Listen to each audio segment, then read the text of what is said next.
evening. Good evening, everybody.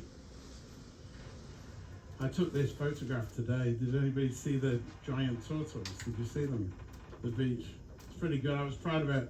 Again, Richard's not here. He watches it on TV, but I can tell him I'm proud of that anyway. So tonight's subject is biomimicry. Does anybody know what that is? You've heard of that before? This idea of designing with nature in mind. And it's in my business, so I design massive structures, and I'm going to show you some of the structures. It's been generally, we've been fighting nature over the whole time that we design these structures. We're trying to resist the forces of nature. And the latest thinking, especially driven by artificial intelligence and quantum computing, it's allowing us to understand nature a lot better. So right now, most of the designs, I'm going to show you some, are mimicking nature, but we're starting to actually understand how we can use nature better to produce better designs. So that's what I'm going to talk about tonight. But I'm going to start with an apology. I was told that my engineer jokes are no good. I was told, somebody told me, they said, your engineer jokes are inside baseball, they're not funny, you need to stop with the engineer jokes. And I was very disappointed, personally, not offended, yeah, everybody's entitled to an opinion, but I was really disappointed because, as you all know, I'm sure you all celebrated it, but Friday the 14th of March is World Pie Day. And so I was hoping to have some pie jokes, but I've been told to take them out of the presentation completely because they're really not, they're really not funny. I know. Well, it's got to be done, right? Thank you very much. Got to be done.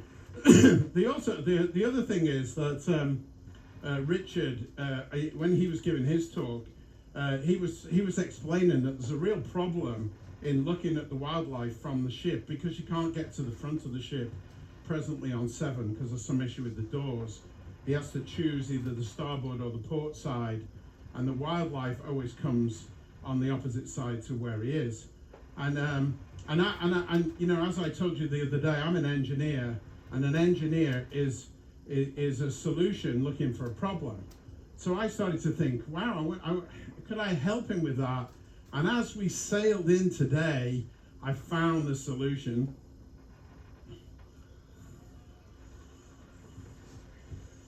Don't look down, look up. Go sharp. So if he's watching on TV, I hope he's laughing. So yeah, I'm going to talk. So first of all, what I'm going to do is, design is a matter of opinion. So most of the time, we know when it's a bad design. This is clearly a bad design, right? Right, is it? But I wanted to sort of get a sense of room temperature check of whether you think, I'm going to show some photographs, and if you think it's a good design, I'd appreciate a cheer, and if you think it's a bad design, a boo. And what I'm really trying to get is a sense of, like, how do you feel about things? Now, all of the things I'm going to show you are absolutely real. So we'll start with something simple. Boo. That is really, and that's sort of a problem, a big design problem that we have, especially in the construction industry, is this lack of coordination. My guess is that somehow they built the road before they built the houses, and somebody thought it was a good idea to put the lighting pole right in the middle of a future driveway. Another thing is, we all know, I think you'll probably cheer for this one, because we all know that it's good to look at ways in which we can produce more sustainable solutions. So this one is looking at, this is in Ontario in Canada, looking at solar panels on the roof of the building. Yeah, boo. Unfortunately, that is real photograph of a real building, and probably yeah, this is, well, somebody designed that was designed, and somebody designed this. Boo, yeah. Yeah, so, I mean, you gotta love shoes, right? And so the idea is, like, why not make a house that shaped like a shoe? And then sometimes, you might live in a nice property and you want to extend it, make it a little bit bigger, put an addition on your property, and you've always got to think about it in context with the original property. A genuine, true design. And then to bring it closer to me, I was sort of thinking, when we lived in England, we had this huge amount of grass. We had a house with a large amount of lawn. It rains all the time, and so you had to rush out between the rain to mow the grass. And I was trying to think, was there a sort of way in which you could combine exercise with cutting the grass? And so the idea was was this, which seemed like, is that a good design or a bad design? See, Mix, I'm not getting a real clear boo or a cheer, and somewhere the cruise director's listening to this going, why is everybody booing and stuff? But this is my car, and this is my car in the UK that I drove every day. So, good or a bad design? Yeah, I think it's a good design. I liked it. It was my car.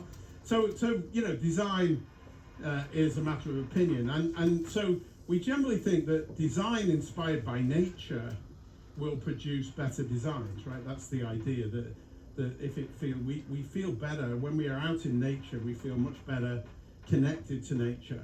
And so part of it is like, we could design homes that sort of look like us. I want to reiterate, these are not photoshopped. Somebody did this. These are two houses designed to look like a human face. And in this next photograph, somebody wanted to produce a design that looked like a tree. And actually, there's a lot of work being done. There's a lot of theoretical work being done to say, could we grow our homes? There's been a lot of work being done around that idea of growing our homes. And this person wanted to have a house that looked like a tree. Yeah, I think it's terrible. I think it's terrible. But they get worse. I mean, who wants a house that looks like a duck? This is in New York. This is actually on Long Island in New York. There is a house called the Big Duck, and somebody has built it. You can Google it, go and find it, and go and have a look at it. And if you like sort of more domesticated pets, you could have a house like this is in Idaho. Somebody's built a house that looks like this. And it's not just, I'm not just picking on the United States. The Ministry of Fisheries in India, their headquarters building looks like, looks like this. Design. And then another idea inspired by nature is this sort of idea of making a bridge that's based around DNA, and it looks like this. I like it. That is Singapore, yes. This is Marina Bay Sands at the back here, and this is what's called the Helix Bridge, which links across the water, and it's actually based on left-handed DNA. That's the design principle behind the bridge, and it gives it great proportion. It feels light and open, and somehow it's got a sort of a movement associated with it that you don't get. Most structures feel rather static.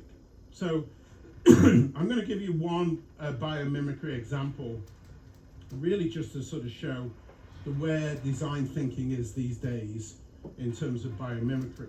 And has anybody been to Kobe?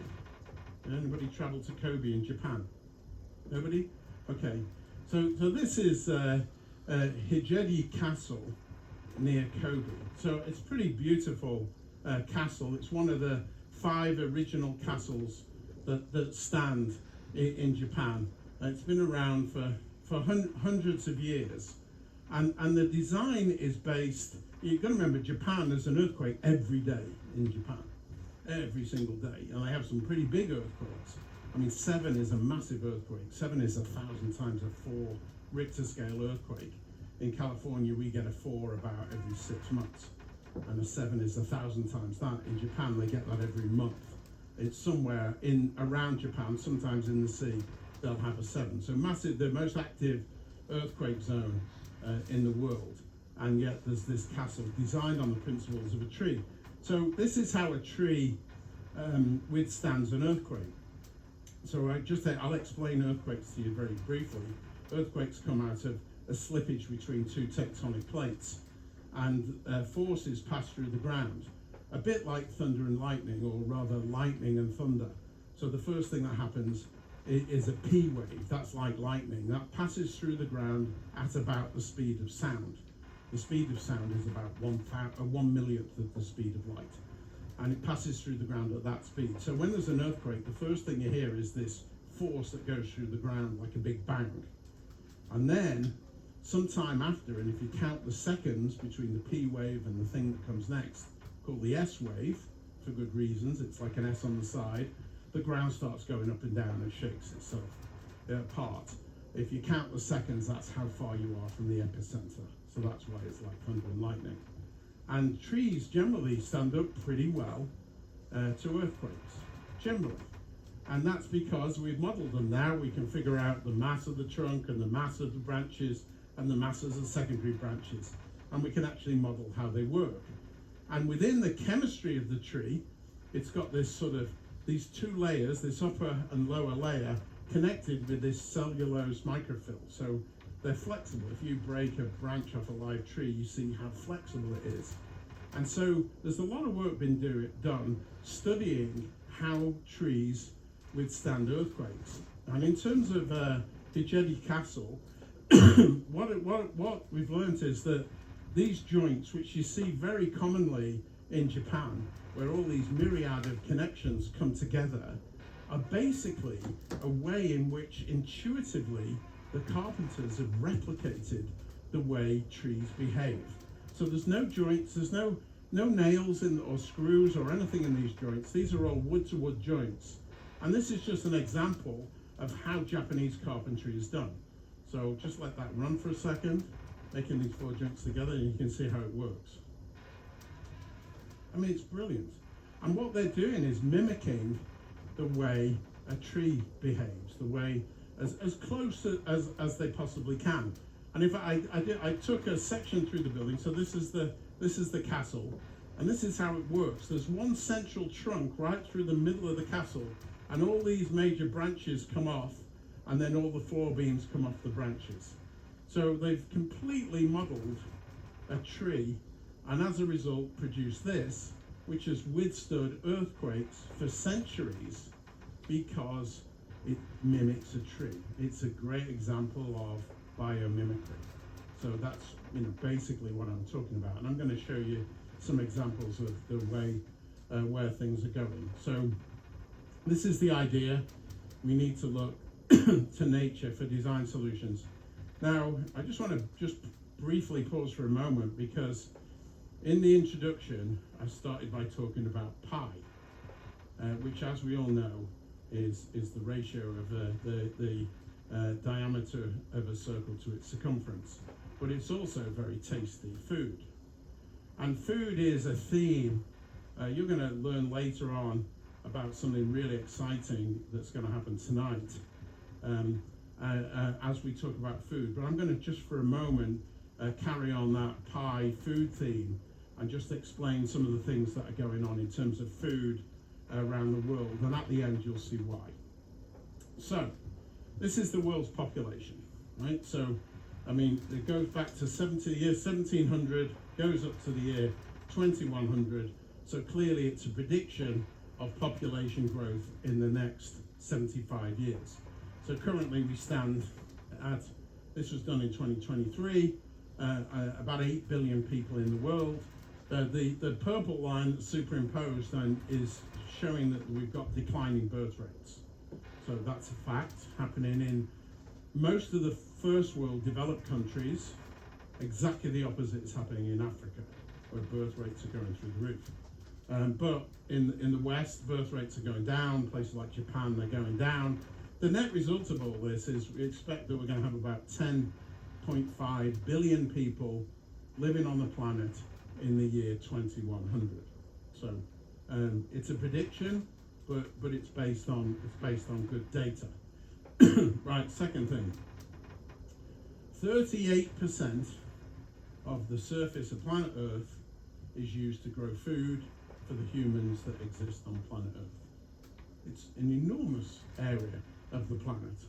And just to put it in context, so I've taken a map of the United States and put the various land uses on the map.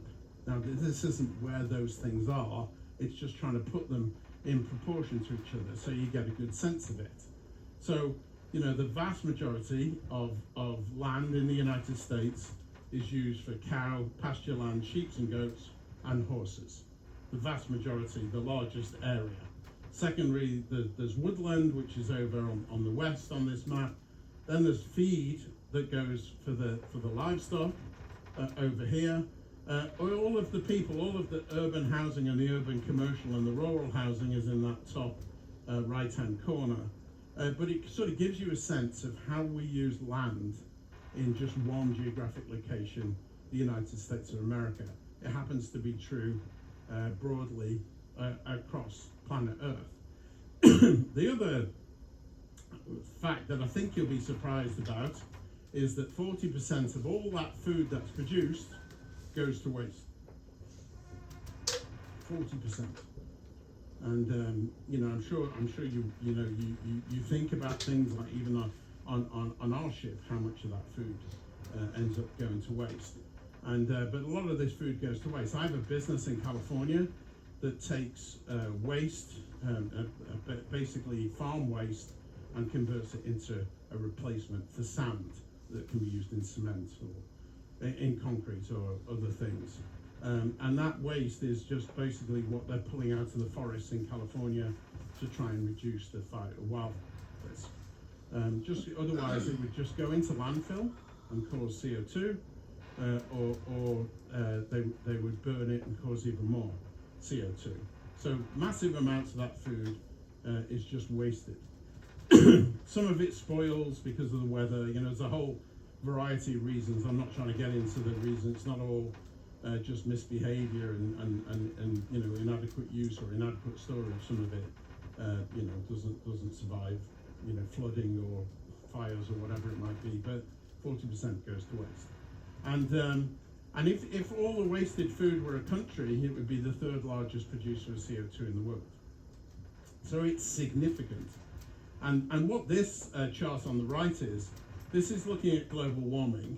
So we already know, if you listen to my previous lecture, we were already exceeding 1.5 degrees C above pre-industrial levels. And it says this is what's going to happen. Now, for some of the crops, it's better. So bananas are going to like a little bit of extra heat. We're going to get better results from bananas. We're going to get better results from beans. What is that? Groundnut, sorghum. You know, some of these that go to the right here, actually, you know, small temperature increases actually get more.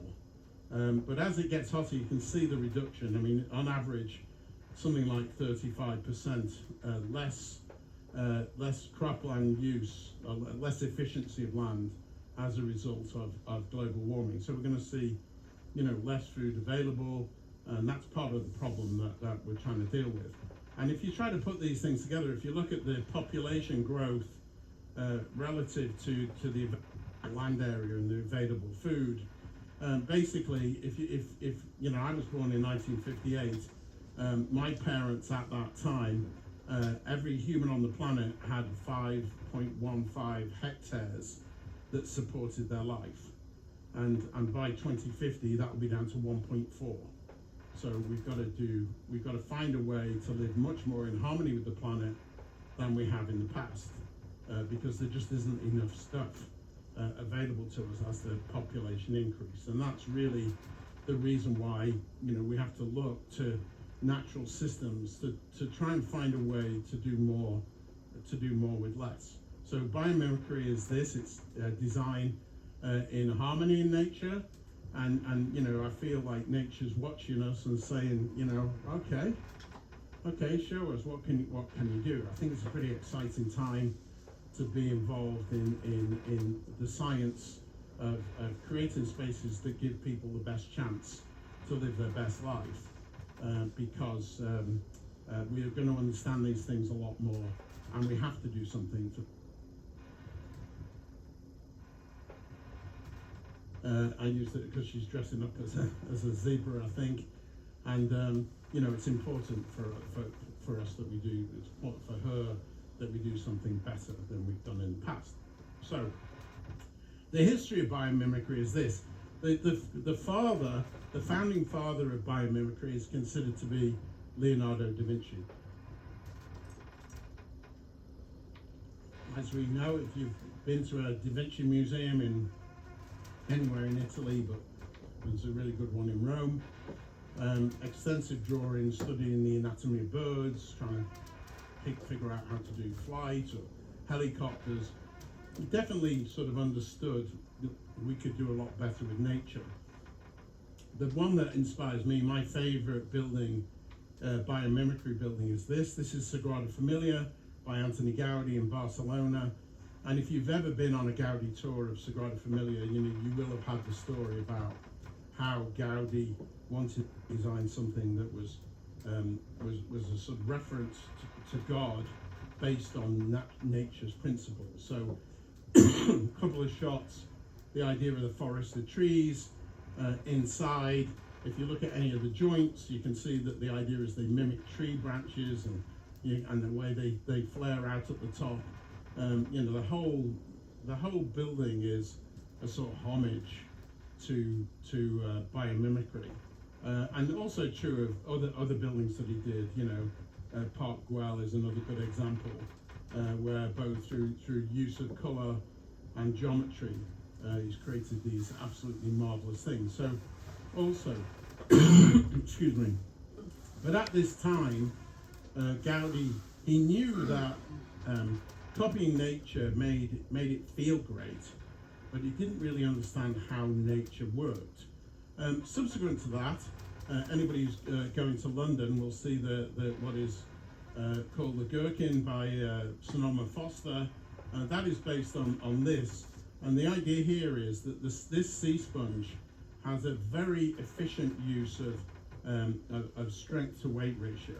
So if you weigh it and then measure the force that it can carry, it's incredibly efficient. So the idea was, could you create a structural system for this tall building that had that efficiency of that cage-like structure? And this is the result. So I think controversial in terms of design, it's controversial, but in terms of performance, it's exceptionally good. In terms of myself, I have my own biomimicry career history. So many of you, I think on the introduction, people talked about the Bird's Nest. Just for your information, the Bird's Nest Stadium, which is this, was not inspired by Bird's Nest. It was an international design competition. You were not allowed to write any words. It was just based on drawings, and it was judged by the mayor of Beijing. And this design was supposed to be based on what are called scholar stones. So in China, grandparents get pieces of stone and they polish it. They put in, you know, hours and months of work polishing the stone till the veins in the stone really stand out. And they set it in a wooden plinth and they give it to their grandchildren when they graduate school. And it's a sign of love. And we love that idea. We were working with Ai Weiwei, the artist and sculptor. We just love this sort of connection over multiple generations and the love, and we wanted to create a scholar stone set in a plinth, and so that was our design. And when the mayor of Beijing saw it and picked it as the winner, he announced to the world's press that he loved the Bird's Nest. Oh no. So we went with it. It was a big design contract. It was a large amount of money. And so, yeah, we can live with it being a bird's nest, but it wasn't. So that's one thing. Another example of my work is is this. I was looking at stadiums around the world and feeling there was no connection between the inside and outside of a stadium. And one of my friends, she gave me this book, which is a book of sporting photographs. These guys are watching the World Cup in Mexico, and it's raining, and they've just pulled this plastic sheet over their heads. And I sort of love the idea that you could see that they were all watching the game from outside the stadium. You know, with this photograph, it's effectively taken from outside the stadium. And I thought it'd be really cool to design a stadium like that. And as a, to try and utilize something naturally, if you put a box of soap bubbles together, they naturally form these really cool shapes. They form their own structure in the way that they interact with each other. So at that time, there was a competition in Germany for a new stadium for Bayern Munich and TSB 1860, two teams that play in Munich in Germany. And the competition was had a $400 million euro budget for the stadium. It's about 60,000 seats. They wanted an operable roof so they could make it multi-use and close the roof when they had to. And they wanted it to feel like the home of each club when they played in it. So they had suggested two entrances, two director's box, two changing rooms, two double everything, so they came in from different sides. But we had this idea of, could we put these things together? Could we put the idea of, the plastic sheet and the box of bubbles and get the whole stadium to change depending upon which team played in it. So when the white team play in it, it looks like that. When the blue team play in it, it looks like this. When the red team play in it, it looks like this. When the national team play in it, it looks like this. And when Steve Blue Eyes goes to watch a game, it looks like this. So that's the Allianz Arena. And the idea of the moving roof, you might say, well, there's no moving roof over it. We realized they didn't have enough budget for the moving roof.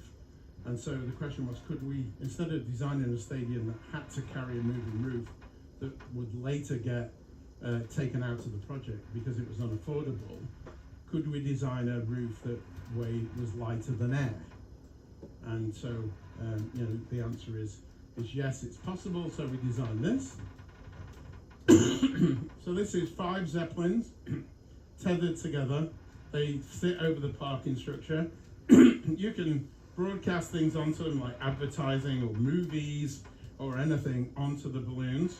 And then when you want to close it, you just pull them on a cable over the roof of the stadium and you close it. This was again a design competition. When we presented it to the client, they thought we were crazy and said, has this ever been done before? And we said, yeah, if you go around the world, these are airships that currently exist around the world, relative to things that we put the Hindenburg on just for fun. And we worked with the original company who designed the Hindenburg, and we said, yes, this is theoretically possible. Of course, they couldn't afford it, and it's never been done. But it's an example of how a plastic sheet and the idea of a box of bubbles ends up producing a design of a stadium. So, let's do some good biomimicry examples. Did anybody go to this place in Singapore? Gardens by the Bay. Brilliant example of, first of all, a fantastic piece of urban design. Those buildings over there, which are really high energy users, if you went inside, they're absolutely fabulous spaces to go into. 11? But these trees are part of the system that cools those buildings. The whole thing is a series of closed loops that relate to heat, and they relate to water, and they relate to air. And so these trees, we stood under those trees when the music was playing, and at 7:45 at night, and there was thousands of people, and it was fantastic. We saw it from above, from Marina Bay Sands. Absolutely fantastic example of urban design. But it's based on a series, like nature, a series of closed loops that really produce the minimum amount of waste. And this is really a good example of really what we're trying to achieve. So what I'm going to do now is I'm going to click through a few slides that really just show you some other everyday examples of things where nature has inspired something which is much more efficient than would have been produced by the old way, which is just finding a way to brute force a solution.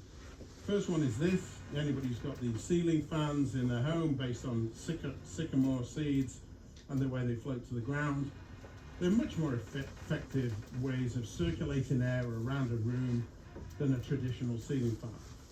And really just a biomimic idea, the understanding why. So, they follow the shape, they produce it in the laboratory, test it, and it produces far more efficient mixing of the air than a traditional fan.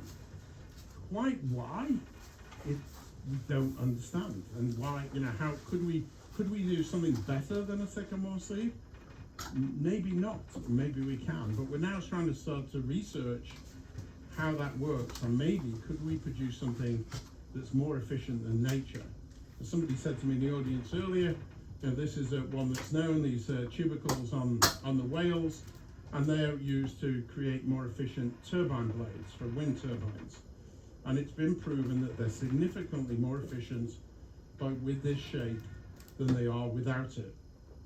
20% more efficient, which is significant. But why?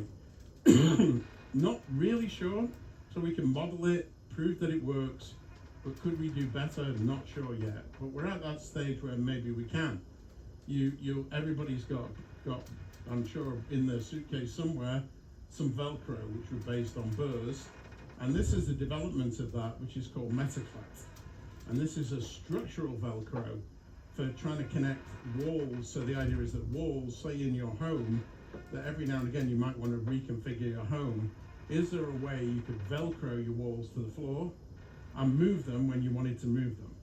And so they're not just always fixed, and homes can be much more, instead of inanimate objects, they can much more change as your lifestyle needs change.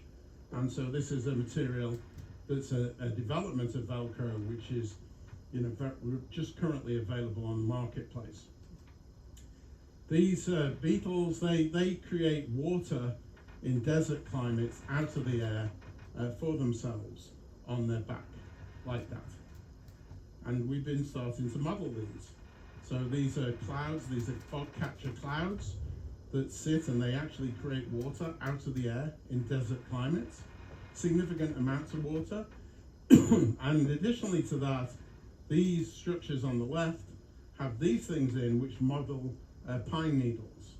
And the result of this is they sit in the air in really dry climates and the water just drips off the bottom of the pine needles and gets collected out of the air in desert conditions. Absolutely amazing. Gecko, you've probably seen these, the way they can climb up anything. And if you've ever watched people doing maintenance on buildings, we now have these glove-like things which allowing this guy to basically climb up a vertical glass wall, exactly mimicking the way a gecko would climb the same wall. Anyway, people who are going to Africa, I bet everybody was vaccinated for something, yellow fever or something. Did it hurt? Did anybody feel the needle hurt? But when you were children, did the needle hurt? Do you know why it doesn't hurt now? The reason it doesn't hurt now is all the modern needles are modeled, they're bio-inspired from mosquitoes, from mosquito proboscis. So you don't feel the mosquito bite you. You just don't feel it. You feel the consequences. You don't feel it actually happen. By modeling that, needles have been developed now that don't hurt. That's why. That's why those needles don't hurt, and they used to. I used to hate, your polio vaccine. It was the worst thing in the world. Now you can't even feel the jab, and I'm terrified of needles. So, it's the worst thing in the world for me. You can't even feel them now. Another example is this. So, what happened when the bullet train was first designed in Japan? The bullet train came out of tunnels at 300 miles an hour, and it created something very close to a sonic boom. There was an enormous noise. Anybody who lived anywhere near it, There were complaints galore. They couldn't figure out, like, how do we get rid of that noise? And the solution was to model the front of the train the same way as the kingfisher, which dives into the sea at huge speed but hardly makes a splash. So if you followed the geometric shape of the nose of the kingfisher, could you create a bullet train that did not make noise? And that is exactly what happened. The bullet trains come out the tunnel exactly the same way now at 300 miles an hour and don't make a sound. And I put this on because I just love this image of the bullet train going past Mount Fuji. Quite incredible that was the design inspiration for the nose of the train, which wasn't like that when it was originally designed. And then just one other example here. Has anybody been in a room when a bird has hit the window? Yeah, everybody, pretty well everybody, right? And it's horrible, isn't it? The bird hits the window, falls to the ground, you're really worried about it, you go outside, sometimes they're dead, sometimes they limp away. It's pretty bad. Has anybody seen a bird fly through a spider's web? Nobody. So that's the idea. The question is, like, if birds don't fly through spiders' webs, but do hit glass, what would happen if you put a mesh like a spider's web inside glass? Would the bird see it? And the answer is yes. There's this bird protection glass that's available now, and it's exactly that. So what we believe is that people see this clear, birds see this, and birds will not fly into the glass. There's been multitudes of tests done. They avoid it. They can see it. And so it's simply by combining two ideas, the idea that birds fly into glass but don't fly into spiders' webs, put them together, you get a solution that means we never have that horrible moment of birds flying into glass. What's coming next are what is called biomimicry materials. So the last 10 minutes, I'm just going to talk about this and then, make this big announcement for tonight that I'm sure you're really excited about with regard to the food. So we can now make bioplastics. We've got this whole range of new materials that are being developed out of nature. So we're making bioplastics from cactus. So that this is how it's done. We peel the cactus, put it in a juicer, extract the waxes, proteins. We can create sheets of plastic that are biodegradable and natural that come from cactus, which don't have too much of the value. So there's a lot of cactus. We've got a lot that we can use, and we can use this material in a sustainable way. A lot of work being done on mushrooms. So there's in San Francisco, there's a company not far from where I live called MycoWorks, and they're growing mushrooms between two plates, very close to each other, and it creates material that it looks and feels like very soft leather. And the result of that is you can do a whole bunch of things. So here they're making, you can make toilets and wash hand basins and all sorts of things out of it.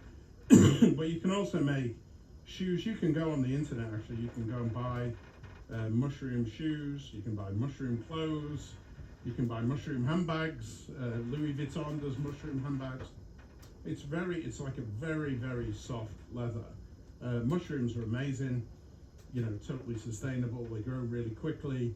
They produce no CO2 in the process. It's a pretty amazing material.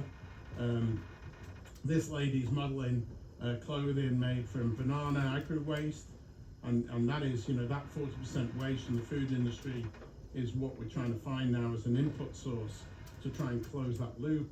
So banana agri waste and the whole bunch of material you probably see all the waste below every banana tree that you saw today. They do produce huge amounts of waste, which unfortunately doesn't have any purpose at the moment. This lady's wearing a sweater that's made from seaweed. And so there's work being done everywhere to try and find new materials. And I could go on and on about this. One that I really liked was, I was working in a startup in San Francisco, and these ladies were making what looked like long sleeve t-shirts And I asked, I said, why is that in a startup? And they explained to me that there's this thing where they had different fabrics which they put together, very thin, and they behave differently in different temperatures. So what happens was, when it's cold, it acted like a lightweight t-shirt. When it's hot, it acts like a lightweight t-shirt. When it's cold, the outer layer forms a very tiny bubble, and it traps air. Your body heats up the air, and it acts like a wetsuit, and so it then warms. So you can wear a t-shirt out in the cold, and your body temperature heats up the air, and it keeps you warm. And there's a whole bunch of things. I could definitely give a lecture for an hour on materials that change state depending on temperature. And there's a whole bunch of metals that do that, and there's a whole bunch of fabrics that do that. But the idea is to try and create new materials so that we can do different things with them. And then finally it's this question of what do you do with the materials. So I'm definitely interested. My business in Germany is focused on robotics, and this is 3D printing. So following that basket weave, which is a pretty efficient use of material, to try and create structures from it. So this was the winner of the competition that was put out by NASA to build buildings on Mars. So the idea that we populate Mars, we're not going to be able to send carpenters to Mars and find some trees to cut down and make some buildings. The idea is that you can make the materials already on Mars. Can you send a robot up to build the buildings? So this is a 3D printer, and that's what it does. It takes material from the ground, mixes it up. There's some added, depends what you're trying to make and what the material is, but then you can print structures that are very efficient, not this normal shape of what a brick would be, but so you can create all sorts of structures. Also looking at this for places in Africa for housing in some of the areas. I'll talk to that in my Kenya talk. I'll talk to you a little bit about poor housing in Kenya and how this might be part of the solution to that. Another example, termite mounds. We've measured many times. This is termite mounds, and they are able to reduce the temperature inside the termite mound they don't have any, termites don't have air conditioning. They're able to do this through the design of the termite mound and how air is circulated and the thermal mass of the mound. And this building here, which is in Harare, is a complete copy of that. So the idea is, in a hot climate, can you produce a building that naturally cools itself like a termite mound without applying any energy? And they have. This is called the Eastgate Center. You can have a look at it. There is some energy used in it, but very little, and it works pretty efficiently. And another sort of similar example to this is this building, which is in Holland. And what this uses is it's twin pane glass units filled with water. And in the water that fills the unit is an algae. And when it gets really hot, the algae grows fast and produces shade. And when it cools down, the algae dies and allows it to go clear. And the building works. It's been functioning about 8 years now, and they get really good results from it. They're also able to generate energy out of the temperature change in the water. So we're at 7:11, last few minutes, and I just want to, I guess you're all getting hungry now. So I'm going to talk about these two things which happen to be the same. KFC, or not a Big Mac, a small Mac. And the reason for that is this, that 1% of the greenhouse gas emissions and only